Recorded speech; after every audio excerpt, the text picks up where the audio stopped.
तो दोस्तों सार सवारना गुड मॉर्निंग, जय माताजी, जय हिंद, जय जोहार, हर हर महादेव ने सवार सवाરમાં એમાં એના પપ્પા દાંતણ કરે છે. હજુ દાંતણ કરવાનું બાકી છે દોસ્તો. ને અત્યારે વરસાદ ઘણો અંદરાઈને આવે છે કાલો ભમણ કરીને. તો ચાલો હું બતાવી દઈશ.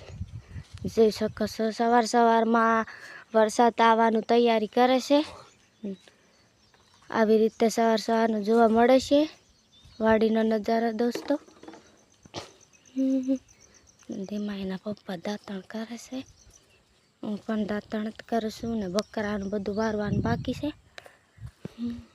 ચાલો ધીમા એના પપ્પા શું કહે છે. Good morning. Good morning. Nine મળું કારણ કે નાયા વગર થોડું કઈ મોડ નહીં આવતું. આ વરાતના લીધે ભારું ભારું માથું લાગે.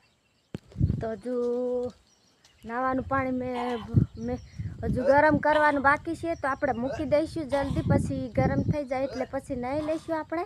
તો ચાલો જલ્દી હું મૂકી દઈશ, વરસાદ આવે પહેલાં આપણે નહીં લઈશું.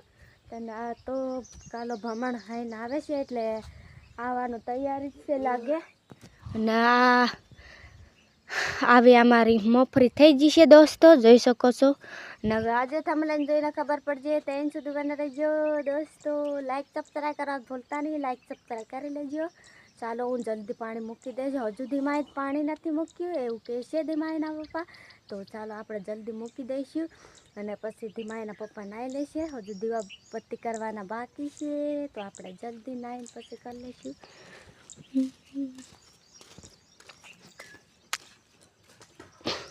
તો અત્યારે વરસાદ અંદરાઈને આવે છે, કાલો ભમણ હે ને તો તમને હું બતાવી દઈશ દોસ્તો. ચાલો જોઈ શકો છો આવી રીતે સવાર સવારમાં વહેલો વરસાદ આવવાની તૈયારી કરે છે દોસ્તો.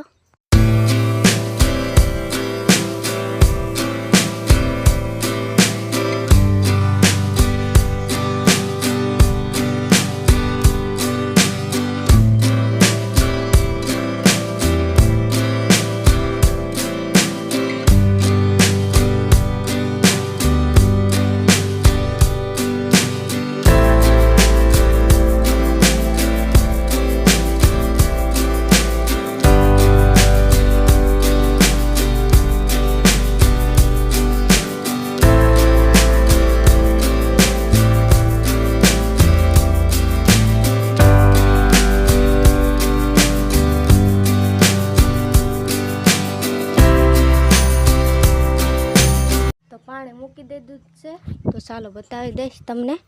તો જોઈ શકો છો આવી રીતે પાણી ગરમ મૂકી દીધું છે, તો પછી આપણે ગરમ થઈ જાય એટલે નહીં લઈશું.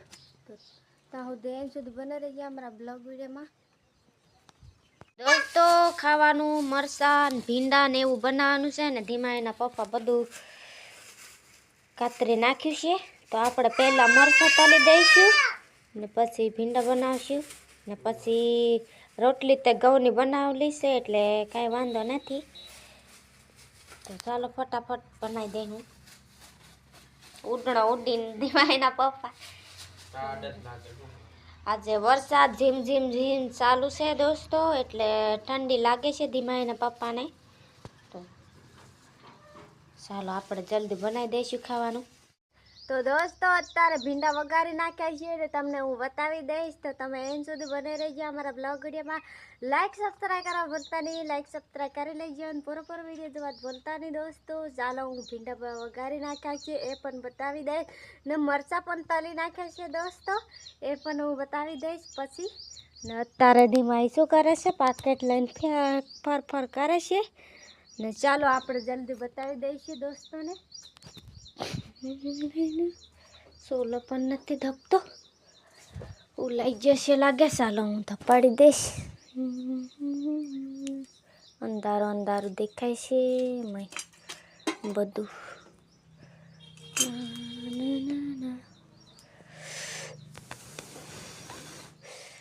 ધપતું નહીં લાવા દે.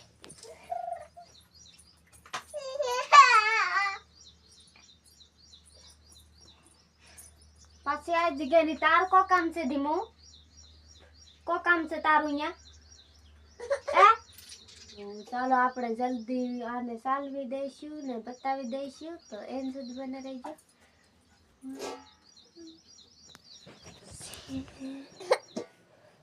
આખાથી ઊભી રહે.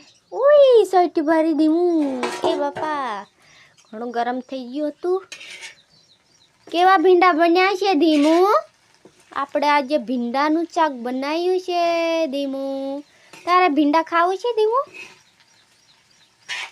મારે તો ભીંડા ખાવાના છે ધીમલી ને ઘઉંની રોટલી. તારે ખાવાનું? તો સરસ મજાના ભીંડા બની ગયા છે દોસ્તો, તમે જોઈ શકો છો. અને ચાલો આપણે જલ્દી છોડી જાય એટલે પછી ખાઈ લઈશું. તો તમે સાહુદી એમ સુધી બની રહેજો. કે ભાઈ તો ખાવાનું બની ગયું છે. ભીંડા ને મરચાં ને એવા બધા તલેલા છે. આજે મીઠું ખૂટી છું દોસ્તો.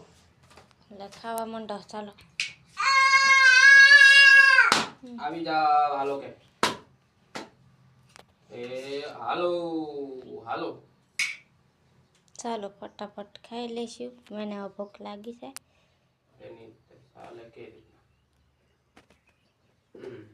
ફાઇનલી દોસ્તો હું અત્યારે કંટોળા ભણી રહ્યો છું. કંટોળા કહે ને આ બધું કહે છે, અમુક તો કારેલા હોત કહે, બરોબર. અને અત્યારે તો આના 200 કિલો છે, બરોબર. આટલા તો ભાવ છે. એટલે આ હે ને હોનું જેવી થઈ ગઈ વસ્તુ, તમે જોઈ શકો છો. પણ આવી વસ્તુમાંથી લાવવાના આપણે કંકોડા, બરોબર. એટલે ભાવ તો હોય ને મારા વાલા. તો આવી રીતના હું અત્યારે 2 કંકોડા લઈ લીધા છે. હાલો હવે આપણે શરૂઆત અહીંયાથી કરીએ. બીજા બાકીના એ નાના નાના તમે જોઈ શકો છો આવી રીતના છે. પછી આ છે આવી રીતે બીજા ઘણા બધા નાના નાના આવ્યા છે દોસ્તો. અને બાજુમાં જ મારું ખેતર છે.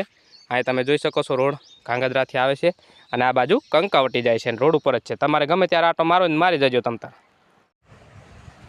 ફાઇનલી દોસ્તો તમે જોઈ શકો છો અત્યારના વાગી રહ્યા છે 8, 8:30 થવાયા છે. તો જોઈ શકો છો આવી રીતના કાતરી નાખ્યો છે આપણે કમ્પ્લીટ કંકોડા. થોડોક લેટ થઈ ગયો છું દોસ્તો, કારણ કે બહુ બધે ફરી ફરીને લાવ્યો હું. જોઈ શકો છો આવી રીતના મોંઘા ભાવના કંકોડા ડ્રિંગ આવી રીતના કાતરવાના હોય છે. તમે જોઈ શકો છો. કેમેરામેન મારું દેખાડતી આ ઢગલી દેખાડ કેટલી મસ્ત દેખાય.